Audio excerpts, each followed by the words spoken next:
उद्धव ठाकरे जी की तीर कमान चुरा ली, महाराष्ट्र में उनकी पार्टी तोड़ दी। शरद पवार जी की घड़ी चुरा ली, मध्य प्रदेश में सरकार गिराई, कर्नाटक में सरकार गिराई, उत्तराखंड में गिराई, अरुणाचल में गिराई, गोवा में जोड़ तोड़ करके बनाई, महाराष्ट्र में सरकार गिराई। तो पूरे देश में जोड़ तोड़ करके, विधायकों की खरीद फरोख्त करके, सांसदों की खरीद फरोख्त करके इन्होंने पार्टियों को तोड़ा है 10 साल में। और ये झुंझुना मंत्रालय जो दिया है इन्होंने एनडीए के घटक दलों को, अगला चरण इनकी पार्टियों को खत्म करने का होगा। क्योंकि जो जो बातें हम लोग कहते हैं लगभग सच साबित होती है। और वो कैसे होगा? गलती से अगर बीजेपी का स्पीकर बन गया तो उसके 3 बड़े खतरे हैं। नंबर 1 खतरा, बाबा साहब डॉक्टर भीमराव अंबेडकर जी के द्वारा लिखे गए संविधान की धज्जियां उड़ाई जाएंगी। नंबर 2 खतरा, एनडीए के घटक दलों को, टीडीपी को, जेडीयू को, जेडीएस को, आरएलडी को, चिराग पासवान जी की पार्टी को, इन सारी जो छोटी छोटी पार्टियां हैं, छोटी से लेके बड़ी तक की पार्टियां हैं, पवन कल्याण जी की पार्टी है, इन सारी पार्टियों को तोड़ तोड़ के बीजेपी के साथ मिलाया जाए। और तीसरा, कोई भी मनमाना बिल सरकार लेके आएगी और जो भी सांसद आवाज उठाएगा, मार्शल से उसको बाहर फेंकवा दिया जाएगा। भारतीय संसदीय इतिहास में 150 सांसद पहली बार मोदी जी की सरकार ने निलंबित किया था। और यह कहने की बात होती है कि ये तो लोकसभा अध्यक्ष का फैसला है, ये तो राज्यसभा के अध्यक्ष का फैसला है। निलंबन का प्रस्ताव सरकार लेके आती है, संसदीय कार्य मंत्री निलंबन का प्रस्ताव रखते हैं और सांसदों को निलंबित करके बाहर किया जाता है। और कम से कम एक विषय में मेरी सलाह जरूर मांगनी चाहिए सांसदों को, क्योंकि सबसे ज्यादा भुक्तभोगी निलंबन की कार्रवाइयों का और मार्शल के द्वारा बाहर फेंके जाने की कार्रवाइयों का मैं रहा हूं। बीजेपी वाले चिल्ला चिल्ला के कहते हैं 56 बार बेल में गए 6 साल के अंदर।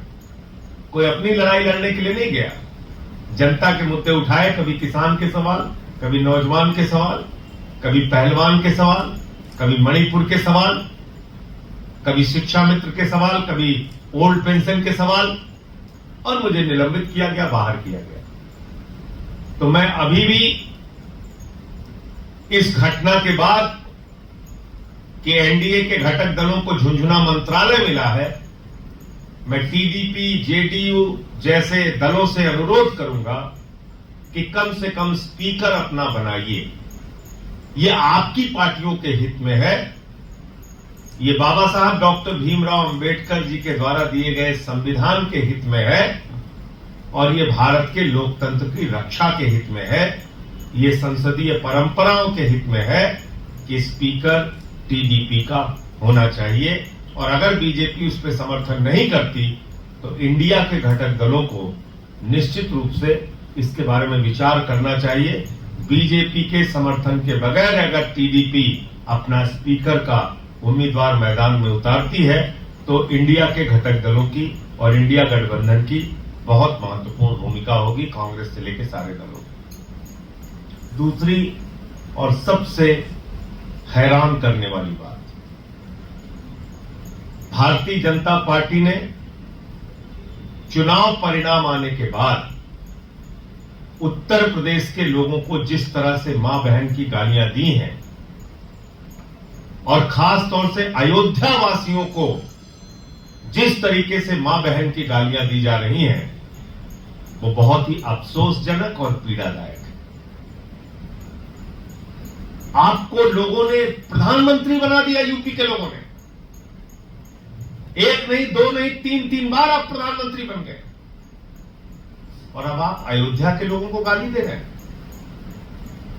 प्रभु श्री राम की नगरी की प्रजा को आप गाली दे रहे हैं मां बहन की। पूरी की पूरी बीजेपी मिलकर हिंदुओं को गाली दे रही है, यूपी वालों को गाली दे रही है। अरे भाई, एक बार आपको 74 सीट दे दिया, एक बार 65 सीट दे दिया,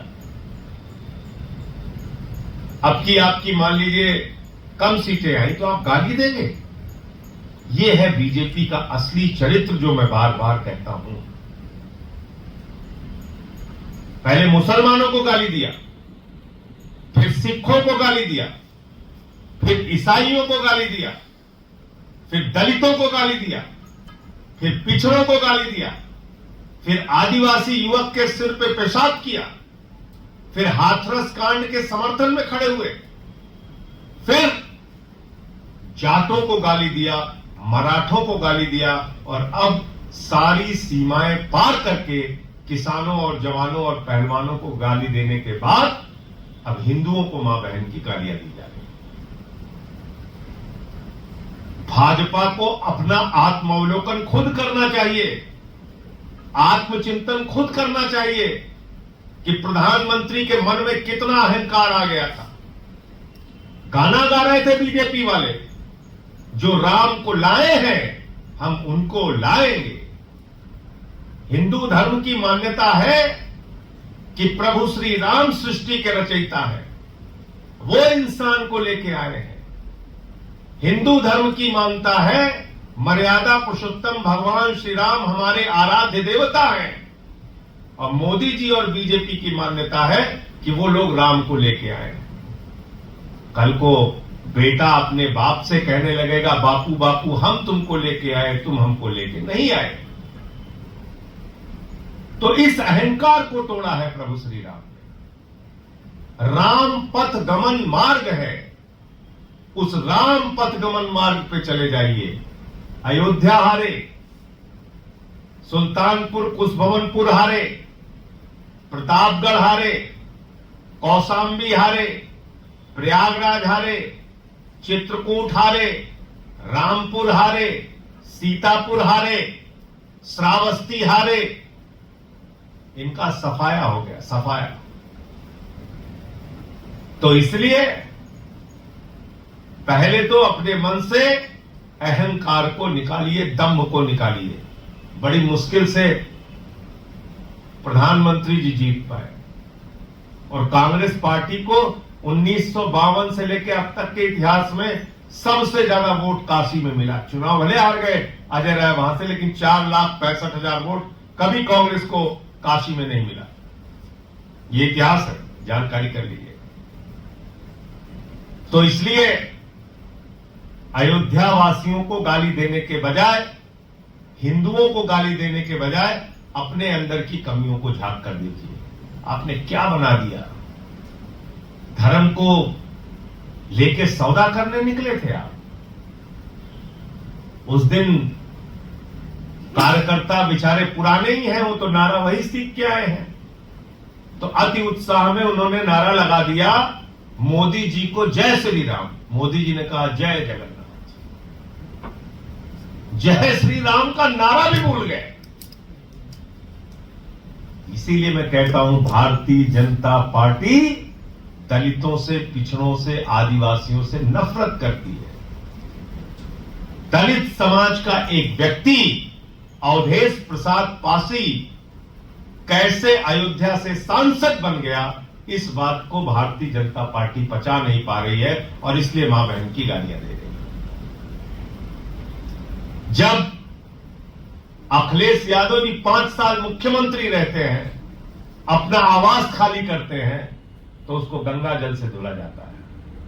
कन्नौज में अपनी पत्नी के साथ मंदिर का दर्शन करते हैं, मंदिर से बाहर निकलते हैं, बीजेपी वाले गंगा जल से मंदिर को धुलने का काम करते हैं। यह मानसिकता आपकी।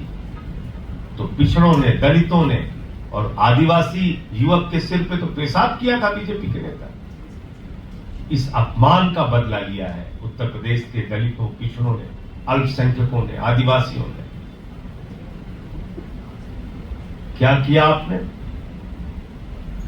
एक ऐसे व्यक्ति को मंत्री बनाया है जो व्यक्ति कहता है राम भगवान नहीं है। प्रभु श्री राम तो भगवान है ही नहीं, प्रभु है ही नहीं, देवता है ही नहीं, आराध्य देवता है ही नहीं। प्रभु श्री राम तो एक काल्पनिक पात्र है। एक ऐसे व्यक्ति को आपने कैबिनेट मंत्री बना दिया मोदी जी, जो ये कहता है कि रावण जो है वो भगवान श्री राम से श्रेष्ठ था। रावण भगवान श्री राम से श्रेष्ठ था और रामचरितमानस को भी वो नहीं मानता।